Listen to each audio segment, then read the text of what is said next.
Et maintenant, on accueille un artiste hors de l'ordinaire. C'est vraiment quelqu'un d'incroyable, un artiste qui est reconnu non seulement pour ses œuvres au Sharpie également, c'est un tatoueur, c'est un sculpteur sur neige à l'international. Il a gagné plusieurs prix, que ce soit au Carnaval de Québec ou en Europe, aux États-Unis, tout récemment en janvier au Minnesota, champion du monde avec son équipe Team Jet Set. On l'accueille, Jesse Armand. Salut Jesse. Salut tout le monde, merci de m'avoir dans votre émission. Ben écoute, Jesse, on voulait t'avoir dans notre émission parce que au CPO, c'est aujourd'hui que ça commence, c'est le carnaval Sacoche. Donc, c'est un carnaval, c'est sûr qu'à cause de la COVID, on a encore là, des restrictions. Donc, c'est un carnaval qui est virtuel un peu, mais on veut envoyer les jeunes dehors. Et on a un défi sculpture de neige, bonhomme de neige pour les plus jeunes. Mais tu es vraiment quelqu'un, la sculpture sur neige, c'est quelque chose, tu as remporté des prix à l'international, comme je viens de le dire, champion du monde. C'est vraiment incroyable. Et ce qu'on voulait savoir un peu, là, pour un gars de Saint-André, hein, pour ceux qui ne savent pas c'est où Saint-André, juste l'autre bord de la rivière des Outaouais, tout près d'Hawkesbury. Pour un gars de Saint-André, c'est où que ça a commencé, ça, la sculpture sur neige? J'ai rencontré une madame, là, au moins 18 ans, qui faisait participation au festival de neige sur l'île Sainte-Hélène pour les enfants. Fait que j'ai voulu devenir partie de leur événement. Fait qu'ils m'ont mis comme pelleteur. Fait que je faisais de la neige pour tous les sculpteurs. J'ai fait ça pendant 2 hivers. La deuxième hiver, il y a quelqu'un qui n'est pas rentré en tant que sculpteur. Elle m'a demandé si je voulais prendre sa place. Puis elle m'avait donné un mur de 10 pieds par 10 pieds à sculpter. J'avais toute la journée pour faire. Puis à la fin de la journée, j'avais sculpté pour 70 pieds de long. Fait qu'elle a vraiment resté impressionnée. Puis elle m'avait demandé pour rentrer le lendemain en tant que sculpteur. Fait que mon salaire, il a comme doublé parce que je suis devenu sculpteur. Puis de là, mais la passion a rentré dedans. Avec le temps, j'ai voulu quelque chose pour me pousser plus loin pour commencer les concours. C'est là que j'ai commencé à faire le Carnaval de Québec. Puis là, ça fait 15 ans de ça. Oui, puis tu as eu du succès au Carnaval de Québec, tu as eu plusieurs prix, surtout aussi également des prix du public. Parce que toi, c'est quelque chose, pour ceux qui écoutent et qui regardent, hein, Jesse Armand, c'est un artiste qui aime repousser ses limites, qui aime repousser les limites non seulement de lui-même, mais de son art et de son équipe, que ce soit avec ses sculptures. Vous le voyez derrière lui, là, c'est un artiste de Sharpie également. Donc, il aime repousser les limites. Et disons, Jesse, quand on fait de la sculpture sur neige, je sais que tu fais des maquettes. Tu commences avec une maquette. C'est de où que ça part? Comment qu'on fait ça, cette maquette-là? Ben, On part un projet. chaque concours demande une maquette pour proposer le projet, vu qu'il y a plusieurs équipes dans les mêmes régions qui font attestation dans le concours. Fait que, quand moi, je fais une maquette, c'est sûr que quand j'ai commencé au début, je pensais pas trop, mais avec le temps, on est venu à comprendre qu'est-ce que les jurys cherchent, qu'est-ce que le public cherche, qu'est-ce que les autres artistes recherchent. Fait que, quand on fait une maquette, c'est tout le temps sur différents termes. C'est pas juste on va faire quelque chose de cool. On essaie de créer une émotion. On essaie de faire quelque chose qui est difficile. Quelque chose qui se fait facilement, mais qui est extrêmement difficile. Quelque chose qui est dangereux. Il y a plein de points à apporter et non juste on fait une sculpture pour s'en passer. Il faut vraiment regarder tous les points qui vont mettre ta sculpture en valeur puis qui va créer l'émotion envers les gens qui vont passer. J'ai tout le temps visé le public, moi, parce qu'on parle de 5 000 à 15 000 à 50 000 personnes qui vont se promener sur le site. Puis si tu es capable de toucher les cœurs du public, c'est ce qui va te faire ressortir du lot. Les jurys sont juste 5 jurys, en général. Fait que oui, c'est cool d'avoir le prix du jury comme une première place, mais depuis des années, je vise plus vraiment de gagner. Je vise vraiment de créer une émotion que tout le monde vont vraiment lâcher un cri, un rire, un ben non, un wow. C'est ce qui vient me chercher énormément. Fait que quand je suis capable d'aller chercher l'émotion de quelqu'un avec leur vie ou quelque chose qui est arrivé dans leur vie, c'est des idées que je recherche souvent. Fait que mes titres sont super simples, comme French Kiss, comme Sugar Rush, c'est des affaires qui sont simples. Fait que le monde, avant même de lire mon texte, ils comprennent la structure, ils disent des fois le titre avant même de me le demander c'est quoi. Fait que je fais des affaires qui sont assez simples. Des fois, plus c'est comme passé. J'ai appris ça avec le temps.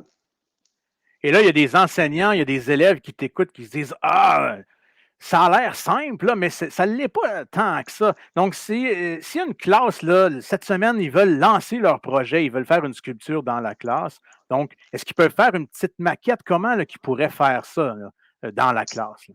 Il y a plusieurs manières de faire des maquettes. Il y a des gens qui font des maquettes en bois, il y en a qui font en argile, il y en a qui font avec la plastine. Il y a beaucoup plus de monde qui font avec de la plastine parce que c'est facile. Tu peux juste rebâtir ta plastine, puis partir de rien, puis créer ta sculpture comme ça. Moi, je vois le contraire de ça. Je vois vraiment comme un concours de sculpture. Je regarde les dimensions du bloc avant. Je me fais un bloc en argile qui est mou au départ. Puis avec le temps, je la sculpte en 3 jours, comme un concours de sculpture de neige. D'habitude, c'est 3 jours. Fait que l'argile, elle durcit comme de la neige. La neige, c'est vraiment une science. Tu peux faire n'importe quoi que tu veux avec la neige. J'ai poussé les limites comme jamais avec la neige en pensant que ça allait casser. Puis tout tenait quand même. Fait que si les supports sont à la bonne place, tout est possible dans la vie. Fait que tu fais ta maquette comme vous voulez. Vous pouvez la faire en papier, vous pouvez même la dessiner, votre maquette. Moi, j'aime ça, une maquette en 3 dimensions en argile. Vu qu'on est 3 dans l'équipe, je fais un quadrillot plancher de la maquette. Je fais vraiment dimensionnel à la même dimension que je vais sculpter. Puis après ça, c'est facile que les gens ramassent la maquette et qu'ils font le tour de la sculpture puis ils comprennent où ce qu'on est rendu. Si je serais tout seul, évidemment, je n'aurais pas besoin de rien, mais j'aime ça avoir quelque chose que. La maquette, c'est quand je fais ma sculpture. Quand je fais la sculpture en neige, c'est une reproduction que je fais. Fait qu'elle est plus facile la reproduction en neige que la maquette, parce que la maquette, c'est là où on design, c'est là qu'on crée. La création, c'est tout le temps la partie la plus difficile, en sachant que tu regardes tous les points des émotions que tu veux créer. Et là, disons, les classes, les élèves réussissent à faire une maquette. Là. Bon, on s'est entendu sur un thème, on a réussi à faire quelque chose, mais bon, nous, nos classes, ils ne vont pas avoir là, un beau bloc de neige, surtout qu'on a de la pluie depuis quelques jours. Ils vont aller dehors. Disons, quel conseil tu pourrais leur donner? Là, je ne sais pas quel outil qu'ils pourraient utiliser pour être capable de faire quelque chose là, qui pourrait être beau. Les outils, malheureusement, j'ai pas d'outils sur moi, ils sont tous dans ma chaîne, tout ça, mais tout ce qu'il y a des dents. On va dire, moi, mes pelles, j'ai des pelles qui s'appellent Jaws. C'est une pelle carrée, mais je coupe des dents dessus, je les aiguise, fait que ça devient une pelle assez violente. Tu peux couper des arbres avec ça quasiment, mais tu vas traverser la neige beaucoup plus facilement, surtout quand c'est de la glace. Évidemment, nos températures sont pas belles. Je vous donne un gros conseil. Faites votre maquette en conséquence de la température, de la qualité de votre neige, de la qualité de votre bloc. Si c'est un bloc, si c'est juste un banc de neige, essayez pas d'aller faire une paille noire parce que vous allez enlever trop de neige. Essayez de faciliter la job pour vous autres en faisant quelque chose qui va être faisable dans les conditions que vous êtes. Fait que moi, à chaque année, je fais une sculpture qu'on appelle Guerrilla Style. C'est que je fais une sculpture la nuit, on commence à 6 heures le soir, puis on finit à 6 heures le matin. D'habitude, c'est au mois de mars, mois d'avril, où il reste juste 2 ou 3 bancs de neige dans la ville. Souvent dans un gros stationnement sur le bord des autoroutes. Cette neige-là a été pactée tout au courant de l'année avec de la neige folle, de la glace, du verglas, toutes les étapes possibles. Mais ça arrive avec le bon outillage, puis la bonne idée. Tu n'enlèves pas trop de neige, puis tu es capable d'aller chercher quand même des formes pour qu'on soit capable de comprendre qu'est-ce que tu fais. Fait que si tu facilites la job en faisant pas trop de travail, c'est là que tu vas avoir plus de fun. Il n'y a personne qui va se fâcher après l'autre parce que vous n'êtes pas capable de finir en temps. Puis c'est capable. Le but de cet événement-là, c'est d'avoir du fun. Puis si vous faisiez quelque chose qui est comme impossible, vous allez vous décourager, vous n'allez pas aimer ça. Moi, la première année que j'ai gagné au Carnaval de Québec, c'est ma deuxième année que j'ai participé. L'année d'avant, j'avais travaillé trop fort.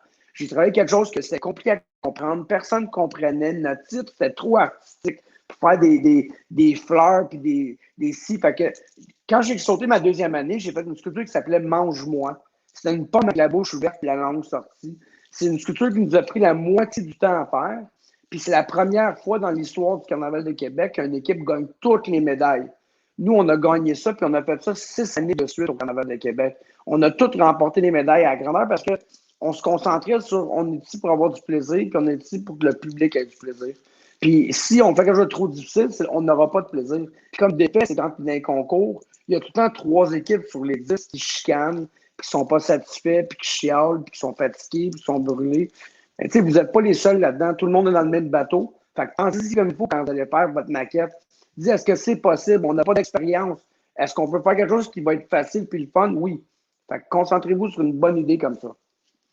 Puis il ne faut pas se décourager, hein, parce que pour ceux qui regardent, Jesse a fait beaucoup, beaucoup de concours de sculpture de neige. Et justement, l'année de Sugar Shack, là, de Sugar Rush, de Rage de sucre, comme moi je l'avais écrit dans le journal, bon, les 2 sculptures à Saint-Jean-Port-Joli et à Québec s'étaient effondrées. Donc, c'était vraiment des superbes sculptures et à la fin, elles se sont effondrées. Donc, mais ça, c'est il y a plusieurs années et il a continué, il en a fait d'autres, ça l'arrive. Donc, si vous faites des sculptures dans la cour d'école et que malheureusement, peut-être, elles se défont ou la météo vient vous lancer une balle courbe ou qu'il y a quelqu'un, disons, qui donne un coup de pied dessus, hein, parce qu'on invite toutes les classes à faire chacune une sculpture. Donc, il va peut-être avoir beaucoup de sculptures, un petit peu de compétition. Il faut faire attention, il faut respecter les autres aussi qui en font. Donc, c'est pas nécessairement, mais avoir du plaisir, c'est vraiment, c'est très important, comme tu me dis, Jesse. Et c'est encore plus important quand il fait très froid. Parce que, bon, tu le dis, tu as fait des sculptures le soir. Nous, les élèves ne vont pas le faire le soir. Mais disons, là, si on sort dehors et qu'il fait vraiment, il fait fret, là, il fait plus que froid. C'est comment qu'on travaille avec ça, là, parce qu'on veut faire une belle sculpture, mais on gèle. C'est pas Mais, nécessairement facile. Comment tu abordes ça? bien, évidemment, quand il fait chaud, c'est pas le temps de sculpter. C'est pour ça que je vous dis, quand vous allez faire vos maquettes, soyez sûr que vous faites votre maquette en conséquence de la température et les conditions de la neige. Tout est faisable. J'en ai fait des sculptures à la pluie, j'ai déjà fait des concours dans la pluie, j'ai fait des concours dans qu'il a plu, puis que ça a gelé, puis que ça a fait. C'était vraiment pas bon comme condition, mais on a fait nos sculptures en conséquence de ce qui s'en venait. Fait que tu te décourages pas quand tu fais quelque chose qui est facile. Fait que, en partant comme première expérience, je vous suggère de faire quelque chose que l'émotion va être là tout de suite. C'est que je pourrais faire un cube Rubik, puis tout le monde sait c'est quoi un cube Rubik. C'est facile à comprendre. En partant, fait que le monde va aller chercher une émotion avec ça. Ah, moi, je suis capable de le faire. Ah, j'ai jamais réussi. Tu sais, fait qu'en pensant à des affaires comme ça, puis là, il va mouiller. Mais faire un cube à pluie, c'est correct, c'est facile, ça va être bien à faire. Mais quand il fait froid, c'est les meilleures conditions. Tu sais, la neige est sèche, tu peux la couper, tu l'entends, elle coupe comme du beurre, ça fait des au lieu des toc, toc, toc. Je pense que c'est pas mal ça. Je sais pas si j'ai bien répondu celle-là. Non, c'est excellent. Et une autre question que j'aurais pour toi, bon, Team Jet Set, c'est maintenant connu dans le domaine de la sculpture sur neige, mais Team Jet Set en 2010, c'est pas le même Team Jet Set qu'en 2022. Donc, Non. on a des jeunes, nous, à l'école, hein, les classes, ça change d'une année à l'autre, c'est pas les mêmes amis, c'est pas les mêmes personnes. Donc, comment qu'on s'adapte à ça, de continuer Ben, à faire des belles sculptures, mais c'est pas la même équipe? moi, avant de sauter à cette question-là, je vais juste revenir aux deux sculptures qui nous ont effondré au Carnaval de Québec, Saint-Jean-Port-Joli.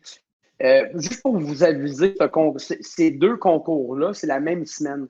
Depuis les 7 premières années avant ça, je gagnais partout dans tous les concours. On voulait un nouveau défi. Je voulais pousser mes limites à savoir qu'est-ce que je suis capable de faire. Vu qu'on était extrêmement rapide quand on faisait nos sculptures, j'ai décidé de faire le concours du Carnaval de Québec et Saint-Jean-Port-Joli la même semaine, les mêmes jours. Fait que le jour, je sculptais à Québec, puis le soir, je sculptais à Saint-Jean-Port-Joli.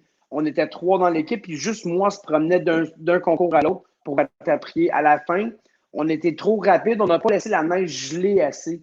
Fait que c'est très important quand il fait très froid, c'est parfait parce que le bloc, quand il est créé, le froid frappe l'extérieur du bloc, puis il y a juste un pied à peu près comme ça qui va geler. Le restant du bloc n'est pas gelé à l'intérieur. Fait qu'en rentrant à l'intérieur du bloc le plus rapidement possible, tu laisses le froid rentrer, ce qui va geler tout. Ce qui fait en sorte que des sculptures sont capables de tenir des bras dans le vide comme ça, sans laissant geler tout le tour. Puis c'est ça. Après ça, pour mes différentes équipes, c'est ça, c'est que moi, dans le fond, j'ai sculpté avec mes deux meilleurs amis pas mal toute ma vie.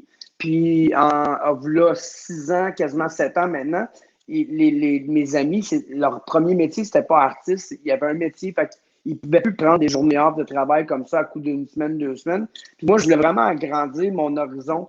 J'avais fait pas mal tous les concours au Québec, puis ça me tentait d'aller à travers le monde pour rencontrer vraiment des gens qui sont passionnés comme moi dans les arts de la sculpture, parce qu'on se comprend qu'au Québec, les gens, on a notre métier de vie, puis on sculpte 1 mois, 2 mois par année.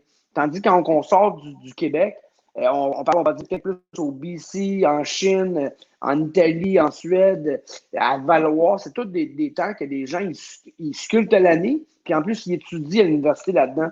Fait que quand j'ai su que j'avais plus d'équipiers, mais j'ai un ami du Mexique qu'on se courtoyait depuis toujours dans les concours. Il a su que j'avais pas de coéquipier, puis il m'a demandé si je voulais aller en Chine avec lui. De là, ça nous a créé une amitié. On est comme des frères d'une autre mère. Je m'ai jamais entendu aussi bien. C'est un sculpteur comme moi. Fait qu'on n'est pas obligé de se dire quoi faire. Fait qu'on emmène tout le temps un helper ou deux helpers, mais moi et Carlos, on se comprend, on se dit rien, on sait qu'est-ce qu'on en fait. Fait qu'on s'amuse plus que d'autres choses. On se fait dire constamment dans tous les concours comment qu'on fait pour garder le sourire comme ça pendant 3 jours constants, puis faire des nuits blanches, puis être sur le parquet tout le temps, puis tout le temps en train de rire, en train de danser, tout le temps en train de se promener sur le site, voir les autres sculpteurs, les encourager, voir comment ça va, puis montrer nos outils s'ils veulent les utiliser.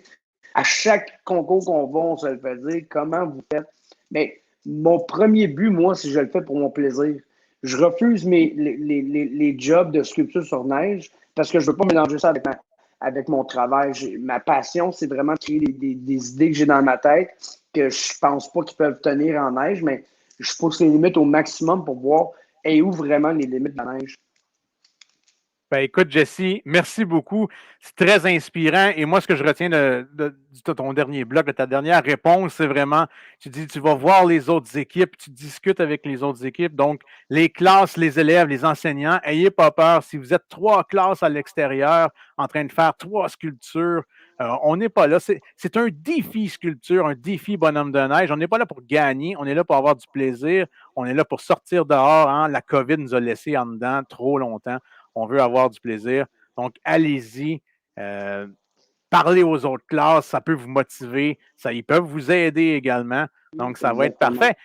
Et on va terminer, Jesse. Bon, moi, une des raisons aussi que je voulais t'avoir au carnaval, ça coche, parce que tu es vraiment un artiste, ça coche. C'est vraiment pour ça que je voulais t'avoir.